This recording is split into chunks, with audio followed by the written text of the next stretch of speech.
Okay, so we were talking about the eunuch being converted by the Lord and then baptized by Philip.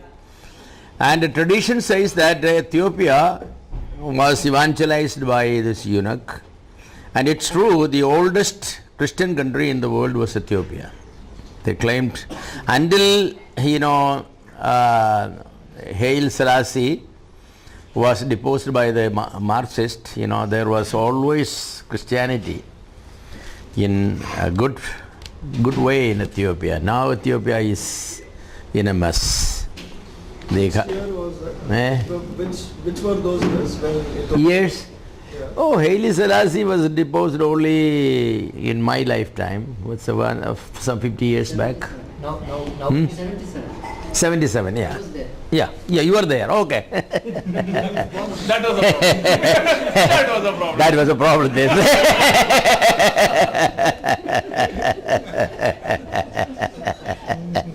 Now it is predominantly Muslim.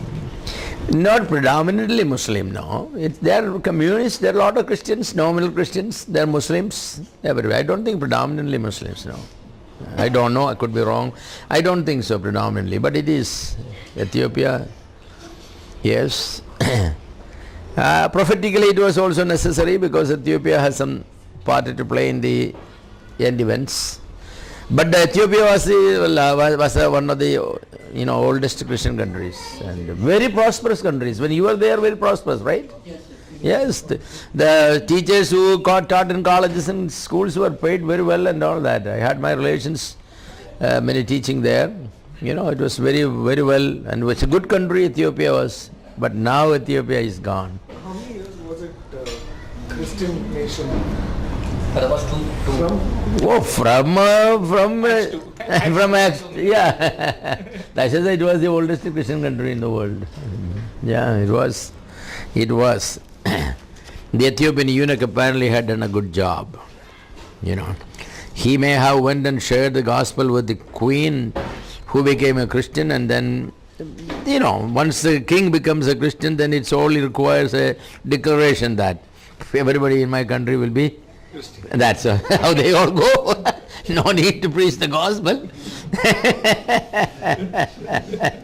This is sad, it was happened with the Constantine, the same thing happened, A decree takes care of it.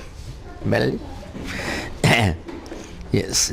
So from Samaria to, Ethiopia, a great work, definitely, yes. And when the apostles went to Samaria, they had seen a lot of people got converted. A lot of people got converted. And the apostles did not necessarily stay there very long. They organized the church and came back. So Samaria was very well evangelized, you could say that, yes. And the Holy Spirit has shown that Samaritans were received into the program of God, Church of God, exactly the same way the Jew in Jerusalem and the Gentiles at Cornelius' house were received. Now it is time for the Gospels to go to the Gentiles. Yes, Gospel to the Gentiles and Gentiles in the church. Now that's a major which started in Antioch. Actually, an in-depth study of all that happened in Antioch is very necessary for anybody who is involved in church planting and all that. The model for us is really not Jerusalem. I'm not saying Jerusalem is not a model, because Jerusalem is only Jewish people, It's only Jewish people. It's a kind of a one group people. But Samaria again, it's only the Samaritans. Cornelius, it's only Gentiles. But it came to Antioch, it is the Jewish people who took the gospel to Antioch, but the people who got saved basically were the Gentiles. So the Jew leading the Gentiles into the church. It's a wonderful thing, Peter led the Gentile Cornelius to faith, and probably an organized church also there, I believe church. But then it was all Gentile church. There was no Jewish pastor to pastor the church. I think, it went differently. But in Antioch, the things were different. It's wonderful. And I really appreciate what happened in Antioch, The Lord had to prepare the apostles in a special way, to send it to the Gentiles, To go inside a Gentile city, and then do things there marvelously. We know that how much the Lord had to work on Peter to take Peter to Cornelius. A special vision, 3 times telling Peter, rise, butcher these animals and eat, you are hungry, but he is saying, no Lord, you don't know Mr. Peter. I don't know what was last name of Peter, to be honest. You don't know Peter. And Peter does not eat things like that. 3 times rebuked him. Do not say unholy what God has declared holy. What God has sanctified, don't say it is unclean. That's what Peter did not know. After all the thing happened, Peter was sitting there. Peter knew this is not answer to my hunger, because God is not going to do a miracle like that for just feeding somebody. But there is a deeper truth. What was it? What was it? What was Lord trying to say? That's when 3 people were standing outside and asking, is this man Peter there? Peter himself said, I am the man. What do you want? We are sent by Cornelius. He had a vision 3 days back, and in that vision said that we come here and invite you. And it did not take a whole lot more work on the part of the Lord to force this man. But Peter was very wise. He has taken 6 people, Jewish people, with him, because he knew when he comes back to Jerusalem, they're going to throw him into the boiling oil to fry them. Yeah, almost. He was baked in an oven there. Those people were silenced only when Peter and the 6 people said that God has accepted them by sending the Holy Spirit. On the same ground He sent Holy Spirit and accepted the Jewish people. Then said, then we keep quiet. If God gave them the Holy Spirit just the same way, then we have no argument. And if those 6 people didn't go, I tell you, Peter would have been excommunicated there. So we would have had an excommunicated first apostle. That will be another theological problem, It won't be a problem for us, but for Rome it will be a problem. Yes. So the Lord prepared Peter and all that. Now, the Lord is sending a group of people who are not, in a sense, prepared for preaching the gospel to the Gentiles. The persecuted Jewish people who were running away. In what way they were prepared? The apostles did not prepare them in Jerusalem in any way. No, not at all. These people, one group went all the way to Antioch and started sharing the gospel, not only to Jew but also to the Gentiles. I believe Jewish people were saved and Gentiles people were saved, and they were baptized in the same pool of water. Yeah, that's very, very interesting. So the Lord prepared these people? No, in a sense, no. There was no preparation. As far as we know that the church in Jerusalem never geared themselves to the preaching of the gospel to the Gentiles. It would have been very, very, very, very difficult for them.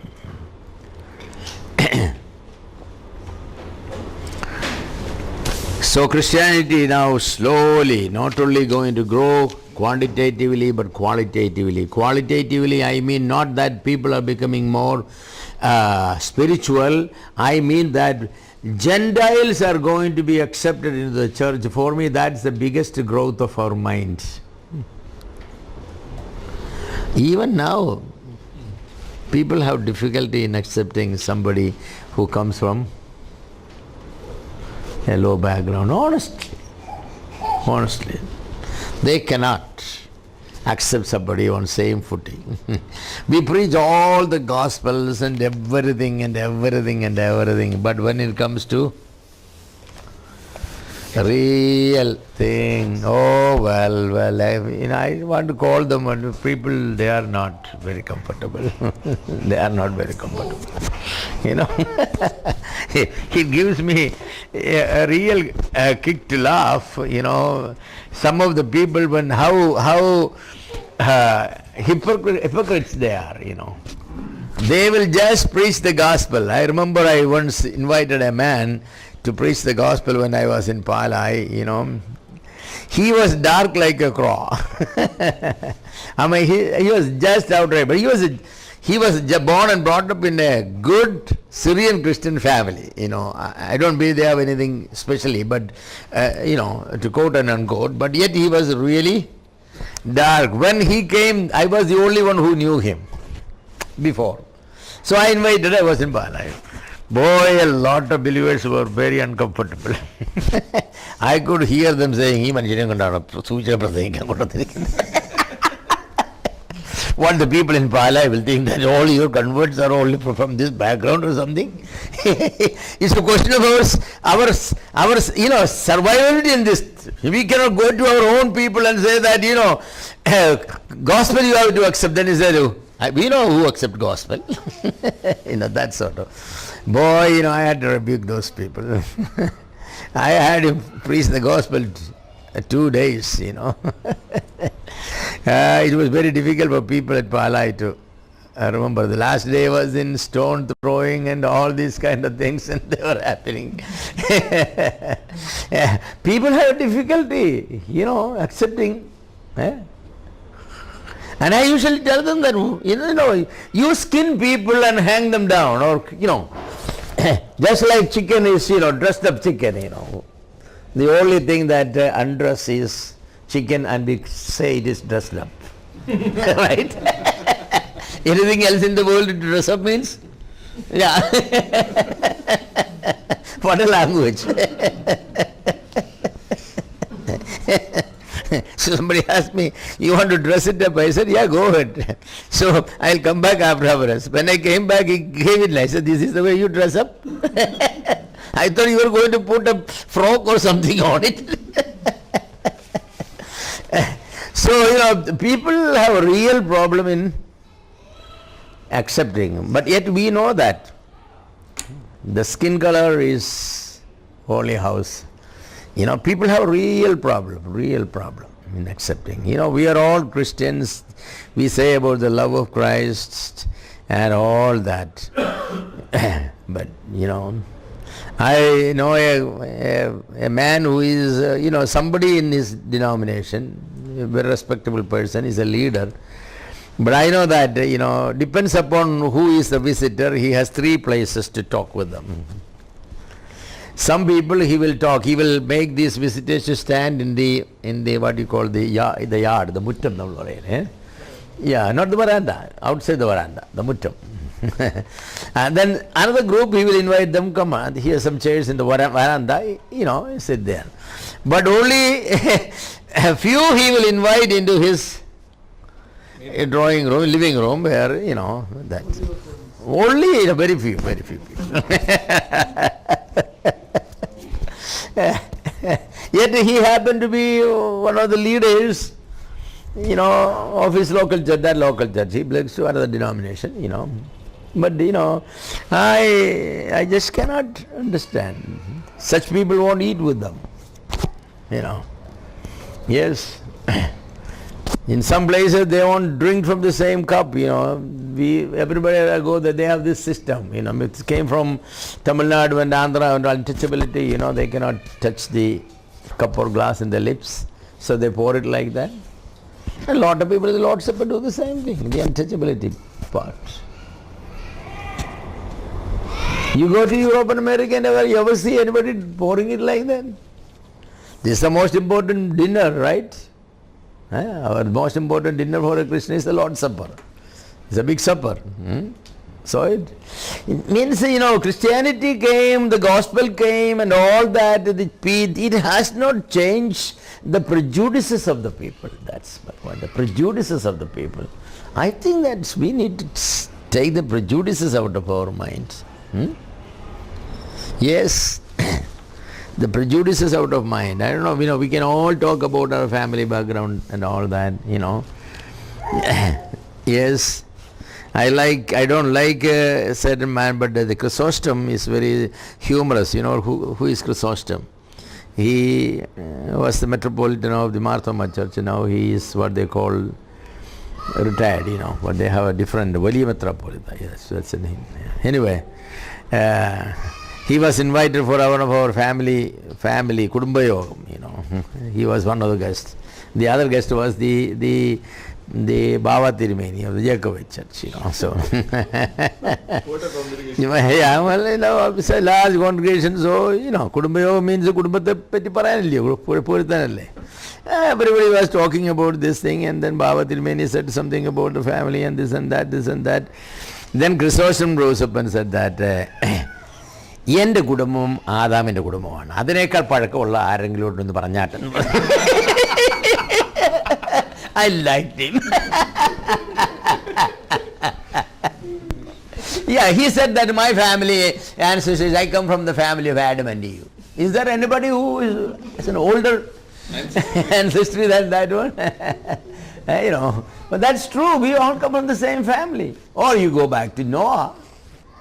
Yes. 3 sons of Noah. So there is nothing that big. So when the Jewish people went to Antioch and started sharing the gospel to the Gentiles, I think those people may have understood that gospel is a big leveler. Gospel is a big leveler. In Jerusalem it did not level anybody because they were all Jews. In Cornelius' home, it didn't have to do the leveling work. It all Gentiles. At Samaria also, it did not have to do the leveling work. But in Antioch, it had to do the leveling work because the Jew and the Gentiles. If the Jew felt they were taller, then I am sure that the Lord had to cut some to make the heights same. And if the Gentiles felt that they were higher, taller than he did, or if they felt they were shorter, then the Lord had to stretch them a little bit. But anyhow, at Antioch, the gospel leveled everybody. It's a wonderful church, it's a wonderful movement. So this is the reason why many people believe the dispensation of church began in Acts chapter 13.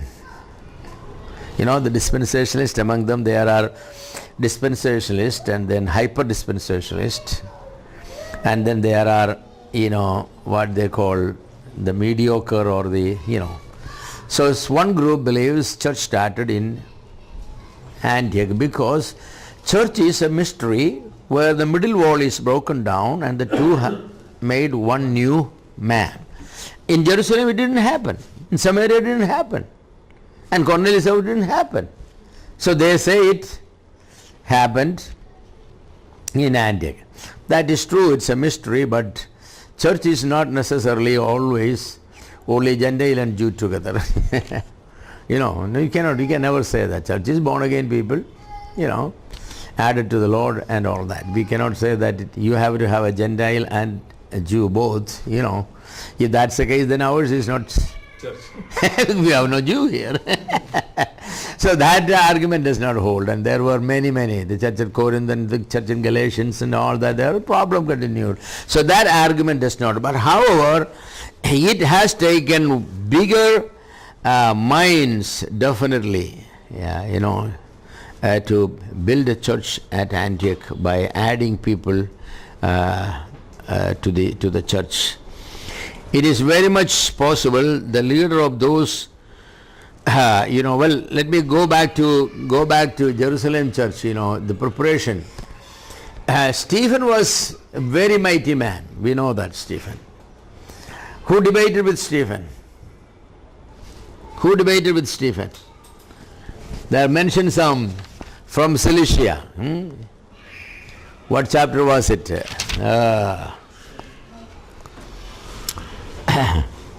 That certain people from the school of Libertinus, the Cyrenians and the Alexandrians who came from Cilicia and Asia, they had vehement arguments about Christianity and Christ. And they argued and debated with Stephen, and Stephen just, defeated them. And I personally believe that Saul of Tarsus was there to debate with Stephen.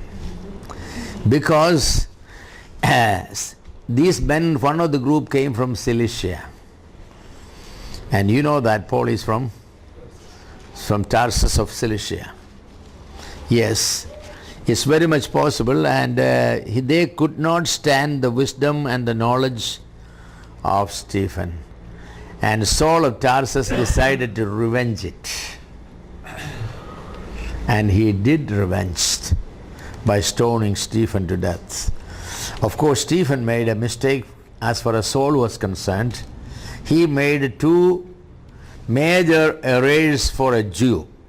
He himself being a Jew. That's one, he said, God does not dwell in man-made temples. That means there is no God or God's presence in the Jerusalem temple. Man, that was blasphemy against the temple. That was blasphemy against the temple. And the other thing is, he stated that, he stated that Jesus Christ is the Jehovah of the Old Testament, and he's seen him there. So those two things, Saul of Tarsus had taken up.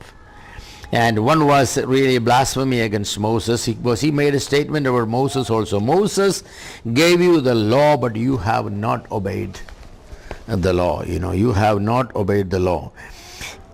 And God does not dwell in your temple. So Stephen, upon his accusations, he was accused of blasphemy, was given the opportunity to defend his case again, but beautifully, Stephen's message he preached is probably the classic message, because 2000 years of the Jewish history Stephen summarized in 15 minutes. If anybody can write a, precise of that one without leaving any substantial truth, 2000 years of history summarized in a 15 minutes message. Bernard Shaw made statement that no wonder they stoned him. Reading that message, F. Bruce said that shows the ignorance of Bernard Shaw. If you ask Bernard Shaw to summarize 2000 years of history, it will take 100 pages. F. Bruce said that without leaving even one major point, that man has summarized it so beautifully. And Stephen was a scholar. He could debate it very, very much, Yes, you can read for that Acts chapter 7, 51 to 53 and 48, 49 and all those verses. So Saul of Tarsus from Cilicia was the leader and in charge of the execution. Saul had a personal hatred for Christianity, In addition to probably he was defeated by Stephen, there was another reason why Saul of Tarsus was so much against Christianity. You know what that was? Two of his cousins got saved to Christianity before Paul was saved. In Romans chapter 16, he talks about, two of his cousins, he names them and said they were in the Lord before me. And they were also great missionaries. They are known, famous among the apostles, the missionaries at that time, So when Christianity started taking away people from the family of Saul of Tarsus, Saul could not sit quietly.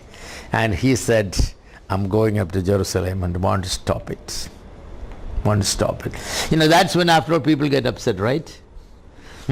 When your neighbor is getting saved, you say, that's okay, let them all go and... But when your own brother got saved, you get upset. That's when you get upset. That's when Paul got upset also. But the martyrdom of Stephen though he continued his attack against Christianity, I think Stephen had sown the seeds in the hearts of Saul. And not only in the heart of Saul's, intellectually, emotionally, mentally, spiritually, in every respect, Saul of Tarsus was prepared. What the Lord had done at the gates of Damascus was only the culmination of that, or putting a full stop to what has been a beginning, Yes, Saul, had seen the glory of God in the face of Stephen. It's the same glory that was the Lord has shown him and blinded him. The same. He heard the gospel, the same Jesus of Nazareth spoke to him. So he was mellowed down. So this martyrdom of Stephen probably had done quite a bit to prepare the believers at Jerusalem for the Antiochian ministry and for another ministry. It has prepared quite a bit. Because the way Stephen has handled it and his martyrdom and all that. So in the history of Israel, the Jewish Christians, I will say, it became a turning point. Yes, because church was forcefully now, scattered with the death of that man, Stephen. The persecution started with the martyrdom of Stephen. And the way he died, the glory on his face, and all that, the people who went away, they had the courage to preach the gospel because they saw the way Stephen died. The way Stephen died made these people to say that if we have to die the same way Stephen died, that's a good death. That's a good death. Even if we don't see Jesus Christ standing there, but we know Jesus is standing there. We know what we believe is true. We know that Christianity is true. And Stephen has made, on one hand he has converted basically, Saul of Tarsus, or did what needed for conversion. On the other hand, he had given such a great boost to these people. In the book of Corinth there is a statement. Paul is talking about the resurrection. And then he said that if Christ is not resurrected, what do you do with those people who get baptized for the dead? Now that verse is very difficult to interpret and all, but that is not difficult.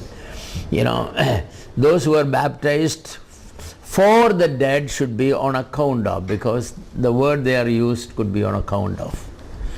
On account of the dead. I mean, there were some people who were reluctant to be baptized. They didn't want to be baptized and all that, But when they have seen people dying so heroically, standing for the Lord, joyfully facing the death, these people who are reluctant to get baptized, they said, we are going to get baptized, because those people died, they expecting the resurrection of their dead body. And these people got baptized on account of the dead they were. So that exactly what happens here. These people were getting ready to preach the gospel, even if it amounts to persecution and death. So, the Jerusalem church really did not do anything to prepare the people for such a worldwide evangelization, yet we know that the events that has transpired with the execution of Stephen was a preparation by the Lord. The Lord always does things for good, always does things. It's always wonderful. So Saul of Tarsus did not know that he was encountering one who not only, had defeated man, but Satan and death, whose power is unlimited. Paul had no idea that the conqueror is going to be conquered and be made to preach and serve whom he hated the most. Acts 9 gives us the most illustrious story of the conversion of the arch enemy of Christ and Christianity to become the brand ambassador of Christ and Christianity. The taming of Saul of Tarsus did not take a long ordeal. The Lord struck him down, probably from a horseback, and he is lying there. Probably he wept like a little boy to be lifted up by somebody. The glory of the Lord that, he saw on the face of Stephen and he heard about it,